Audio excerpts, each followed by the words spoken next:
জয় গুরু। বন্দে পুরুষোত্তমম। পরম পিতারা তুলসী চরণে আমার শতকোটি প্রণাম। জগৎ জননী শ্রী বড়মার শ্রীচরণে আমার শতকোটি প্রণাম। পরম পূজ্যপাদ শ্রী শ্রী বরদা শ্রীচরণে আমার শতকোটি প্রণাম। পরম পূজ্যপাদ শ্রী শ্রী আচার্য দেবের শ্রীচরণে আমার শতকোটি প্রণাম। আপনাদের সবাইকে আমার আন্তরিক আনন্দিত জয়গুরু। আপনাদের সকলের ইষ্টচ্ছল মঙ্গলময় জীবনে প্রার্থনা রাখি আমার প্রভু রাতুল শ্রীচরণে। আপনারা খুব ভালো থাকুন, সবাই খুব সুস্থ থাকুন, এই প্রার্থনা। আর সবাই কেমন আছেন অবশ্যই কমেন্ট বক্সে আমাকে জানাবেন। আমি খুব ভালো রয়েছি। আজকে আমি বড়মার এক লীলা কাহিনী, আমি সেটা গ্রন্থে পড়েছি, আলোচনা পত্রিকায়। আর আরেকটি পূজ্যপাদ শ্রী অবিন দাদার সেই একই রকম একটি কাহিনী, সেই একই ঘটনা, সেই একই রকম একটি কাহিনী আমি নিজে চোখে যেটা দেখেছি, যেটা অনুভব করেছি, সেটাই তুলে ধরছি আপনাদের কাছে। একবার, আমি আগে বড়মার কাহিনীটি বলছি। একবার আশ্রমের বেশ কয়েকজন মা মিলে শ্রী শ্রী বড়মার কাছে আরেকজন মায়ের সম্বন্ধে একটি বিশেষ ব্যাপারে অভিযোগ জানিয়েছিলেন। ওই মাটি থাকতেন রত্নাচলে, অর্থাৎ তপবন স্কুলের পেছনের একটি বাড়িতে থাকতেন। শ্রী শ্রী বড়মা মায়েদের সব কথা শুনলেন, তারপর উঠে দাঁড়িয়েই হাঁটা শুরু করলেন। মায়েরাও তার পেছন পেছন হাঁটতে শুরু করলেন। শ্রী শ্রী বড়মা তার স্বাভাবিক গতিতে হাঁটলেও অন্য মায়েদের তার পেছনে দৌড়াতে হচ্ছিল। কিছুক্ষণের মধ্যে শ্রী শ্রী বড়মা রত্নাচলে পৌঁছে গেলেন। ওই মায়ের বাড়ির উঠোনে গিয়ে দাঁড়াতেই বাড়ির সকলে এসে শ্রী শ্রী বড়মার চরণে লুটিয়ে পড়ল। শ্রী শ্রী বড়মার উপস্থিতিতেই সমস্ত অভিযোগের সমাধান হয়ে গেল। পরক্ষণেই তিনি হাঁটা শুরু করলেন এবং অল্প সময়ের মধ্যেই ঠাকুরবাড়ি পৌঁছে গেলেন। তার সমগ্র সত্তা জুড়ে শ্রী শ্রী ঠাকুর, তার ব্যক্তিত্বের এমনই প্রকাশ, মুহূর্তেই মানুষ তার সান্নিধ্যে পরিশুদ্ধ ও পবিত্র হয়ে ওঠে। এই যে বড়মা স্বাভাবিক গতিতেই হাঁটছিলেন, পাশে অন্যরা মায়েরা ছিলেন, কিন্তু তারা বললেন যে বড়মা স্বাভাবিক গতিতে হাঁটছেন, কিন্তু পেছন পেছন সকল মায়েরা ছুটছিলেন। ঠিক একই ঘটনা কিন্তু গত বছর মার্চে আমি দেওঘরে গেলাম। আমার ছেলে আবার মাধ্যমিক পরীক্ষা দিয়ে কী নিয়ে পড়াশোনা করবে, কি করবে, সব কিছুর জন্য ঠাকুর দর্শন করতেও গেলাম। যাক, ঠাকুর প্রণাম সব কিছু হয়েছে। তার আগেই পূজ্যপাদ অবিন দাদার কাছে একটা চিঠি দেওয়া হয়েছিল। আমার ছেলে সেই চিঠিটা লিখেছিলেন। তো সেদিনে দেখা করার কথা বলেছিলেন, অমুক দিনের কথাই। তো আমরা সেই সময়টা ধরেই দেওঘরে গিয়েছিলাম। তো যাওয়ার পর রাত 9টায় আচার্যদেবের ওখানে আমরা বসেছি, তার সঙ্গ করছি, তার কথা শুনছি, অমীয় কথাগুলো শুনছি। তখন অবিন দাদাও এলেন, এসে আচার্যদেবের সান্নিধ্যে বসলেন। আমাদের ভেতরে তো একটা, মনের ভেতরে একটা ছটফটানো রয়েছেই যে অবিন দাদার সাথে দেখা করতে হবে। কারণ আমরা দূরের থেকে যাই, সেখানে আমাদের টিকিট সব কাটাই থাকে। যদি সময় মতো না হয় তাহলে আবার একটু প্রবলেম হয়ে যাবে।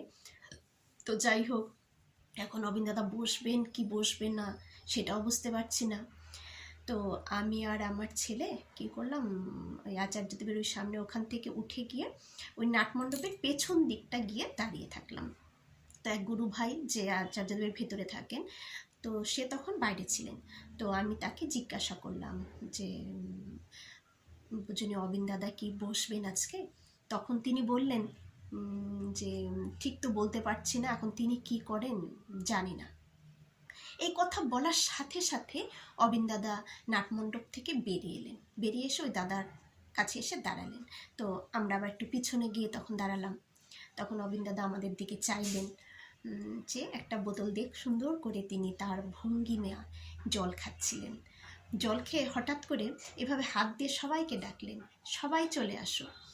বলতেই সেই একই ঘটনা, ওখানে যারা যারা ছিল সব ইয়ং জেনারেশন, সব মানে মায়েরা, ইয়ং জেনারেশনের যে গুরু ভাই বোনেরা যে আছে, ছোট ছোটরা, এরা সবাই ওখানে। অবিন দাদা তার স্বাভাবিক গতিতে হাঁটছিলেন, ফিলান্থ্রপি অফিসে উঠবেন, ওপরতলায় যাবেন, তিনি তার স্বাভাবিক গতিতে হাঁটছেন।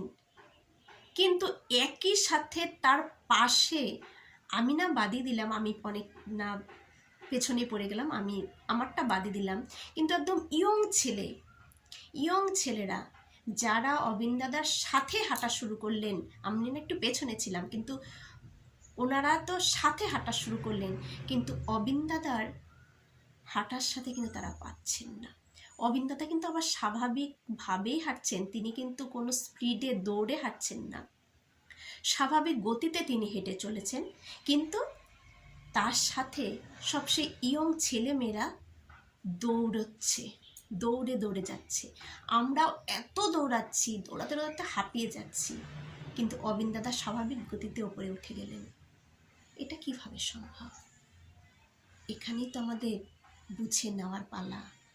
যে বুঝে নিতে পারবে সে বুঝতে পারবে তিনি কে। আর যারা এটা বুঝতে পারবে না, তাদের চোখে এখনো পর্দা পড়ে রয়েছে। এই পর্দাকে হাঁটানো যাবে শুধু বিশ্বাসের মাধ্যমে। বিশ্বাস করতে হবে, ভালোবাসতে হবে, খুব নাম করতে হবে। ঠিক একই রকমও কিন্তু আমরা আচার্যদেবের সাথেও দেখে থাকি।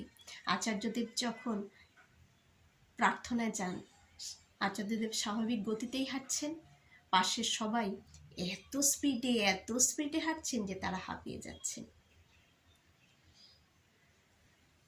এই হলো তাদের লীলা কাহিনী।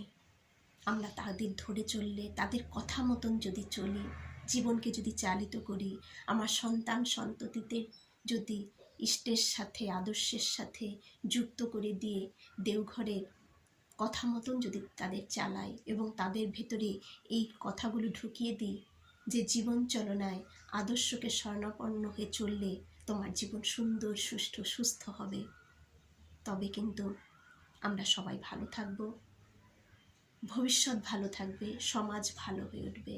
কারণ এই ইয়ং জেনারেশন নিয়ে কিন্তু সমাজ। সবাই ভালো থাকবেন, সবাই মঙ্গলময় হয়ে উঠুন, এই প্রার্থনা। আর হ্যাঁ, অবশ্যই কিন্তু কমেন্ট করবেন, লাইক দেবেন। কিছু জানার থাকলে অবশ্যই কমেন্টের মাধ্যমে জানাবেন।